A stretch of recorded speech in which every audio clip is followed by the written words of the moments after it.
Look at a map of West Africa. Your eye follows the coastline, a gentle curve of blue hugging the continent. Then your gaze drifts north, past the lush belt of the coastal states, past the green, into the ochre expanse of the Sahel. And there, landlocked and seemingly stranded, sit three nations: Burkina Faso, Mali, Niger. No ports, no coastline, no direct access to the global shipping lanes that move 90% of the world's goods. For decades, this geography was framed as a curse, a permanent disadvantage, a prison with no key. In late 2023, the jailers thought they had finally found the lock. What happened next was not supposed to be possible. The Economic Community of West African States, ECOWAS, imposed the most punishing sanctions in the region's modern history. This was not diplomacy. This was siege warfare, dressed in bureaucratic language. The ports of Abidjan in Côte d'Ivoire and Cotonou in Benin, the traditional lungs of the Sahel economy, were clamped shut. Concrete barriers rose at border crossings. Armed guards turned away trucks carrying medicine, baby formula, spare parts, fuel. Thousands of shipping containers, paid for and desperately needed, sat rusting on Atlantic docks. The calculation in the coastal capitals was cold and precise. Sever the artery, and the heart stops within weeks. They expected riots. They expected hunger to force capitulation. They expected the military leaders of the Sahel to crawl back, begging for the trade routes to reopen. They are still waiting. Here is what they failed to understand. A map is not a destiny. A map is a negotiation. And when one party walks away from the table, the other party is fully entitled to flip the board and build a new one. If you believe that no African nation should be held hostage by another, tap the like button now. This is the story of how the Sahel refused to starve. The first lesson in survival is knowing which doors are actually locked. When Cotonou and Abidjan slammed shut, the planners in Ouagadougou and Bamako did not waste time pounding on wood. They scanned the coastline for a different entrance. They found one 140 kilometers east of the closed gates, a narrow, deep-water harbor in a small country that refused to join the siege. Lomé, Togo. While the cranes of Cotonou gathered salt, rust, and silence, the port of Lomé began to hum, not cautiously, desperately. Within months, traffic along the Lomé-Ouagadougou corridor surged by nearly 300%. Shipping giants MSC and Maersk rerouted vessels. Thousands of trucks that once drove south to Benin turned their wheels east, then north. The geography had not changed. The asphalt had not moved. But the mindset had shifted entirely. This was not charity. Togo understood something that its coastal neighbors had forgotten. In a multipolar Africa, you do not isolate your hinterland. You integrate with it. You become indispensable, not by holding a knife to your neighbor's throat, but by handing them water. Today, business owners in Benin and Côte d'Ivoire are looking at their empty warehouses and asking their governments a very simple question. Why did we hand our market share to Togo on a silver platter? It is a question that will be studied in logistics textbooks for a generation. Never weaponize a service that can be replaced. But rerouting the ships was only the first move. The real chess game was inland. The distance from Lomé to Ouagadougou is nearly 1,000 kilometers. In logistics, distance is not just kilometers. Distance is cost. Cost is the price of rice on the market stall. Cost is whether a mother can afford the medicine her child needs. The old system was designed to maximize that cost. Goods arriving at a coastal port were inspected, taxed, and delayed. Then they crossed a border and were inspected, taxed, and delayed again. Double handling, double bribery, double friction. The Sahel states had no time for friction. They were bleeding. So they asked a radical question. What if Burkina Faso simply pretended it had a coastline? What if a container lifted from a ship in Lomé could be sealed with a digital lock and legally treated as if it had never entered Togo at all? What if customs clearance happened not at the sea, but 1,000 kilometers inland, under sovereign Sahelian authority? This is not science fiction. This is the dry port revolution. Today, the terminals in Bobo-Dioulasso and Ouagadougou are legally designated as extensions of the port of Lomé. A container arrives in Togo. It is not stripped, searched, or delayed. It is fitted with an electronic seal, loaded onto a truck, and sent north. Legally, it has not entered any country. It is in transit.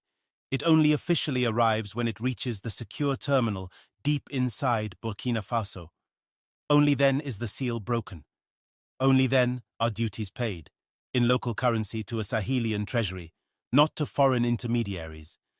This single bureaucratic sleight of hand eliminated the greatest parasite on African trade, the border crossing. A truck that once sat for days in the heat, waiting for invented fines, now moves almost uninterrupted. Clearance times collapse from 15 days to 3 days. In blockade conditions, that speed is not efficiency. It is survival. If this kind of strategic ingenuity deserves a wider audience, leave a comment with your country and city. Let us map the viewers who refuse to accept the old narratives. But logistics is not just paperwork.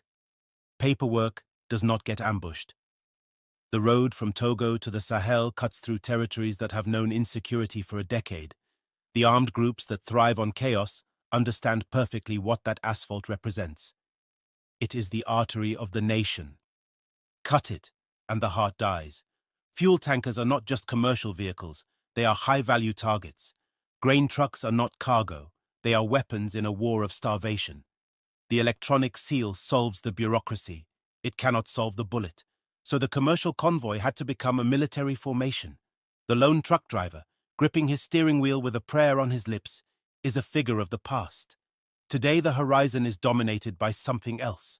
The people of the Sahel have given it a name. They call it the Iron Snake. From the air it is a spectacle of disciplined movement.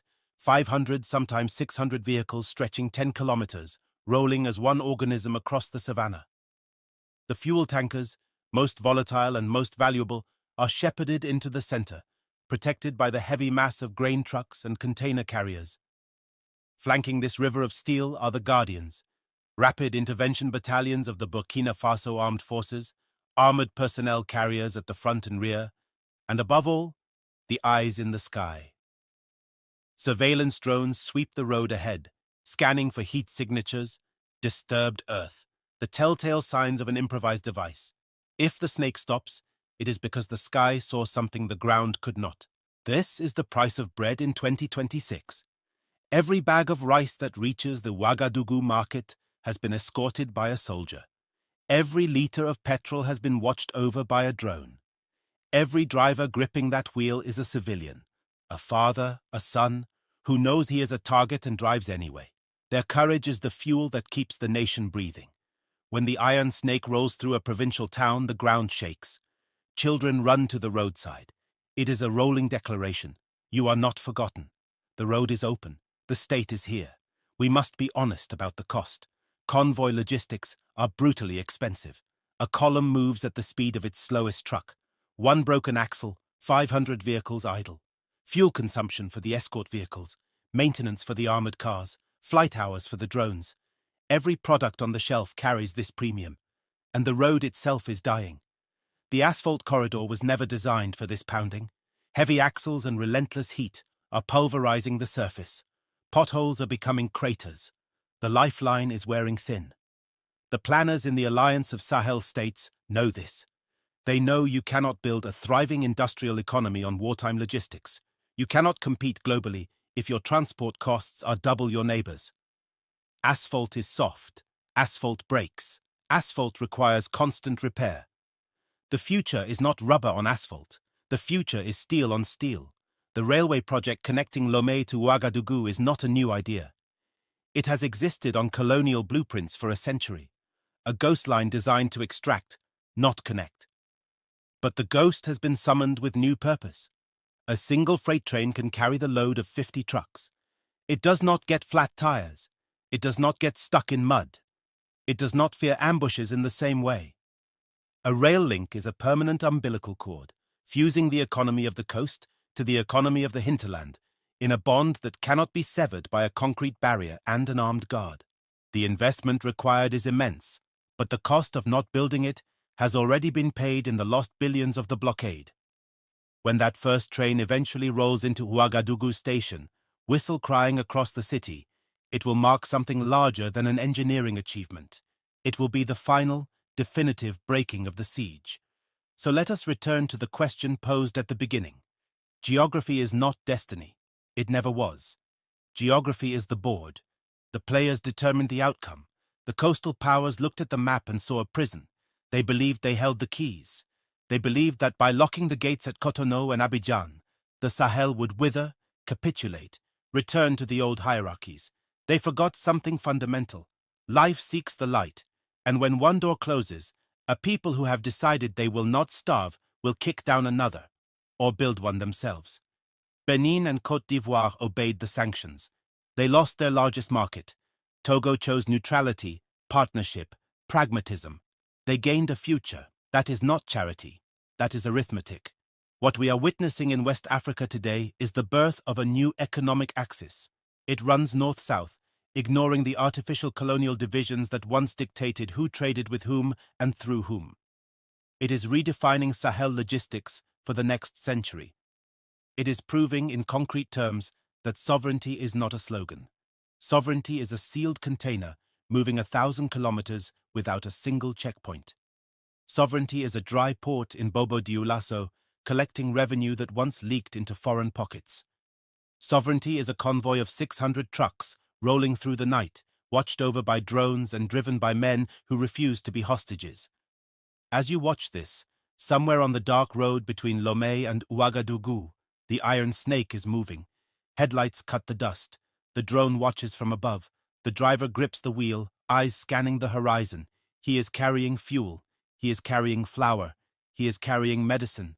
But he is also carrying something heavier than cargo. He is carrying the proof that a people who decide to survive will always find a way to breathe. The map was meant to be a cage. Through sweat, strategy, and steel, the Sahel has turned it into a bridge. This is Voice of Africa. We do not narrate helplessness. We document resistance, ingenuity, and the quiet courage of ordinary people doing extraordinary things. If this story moved you, if it shifted something in how you see this continent, do not just watch and scroll. Share this video with someone who needs to hear it.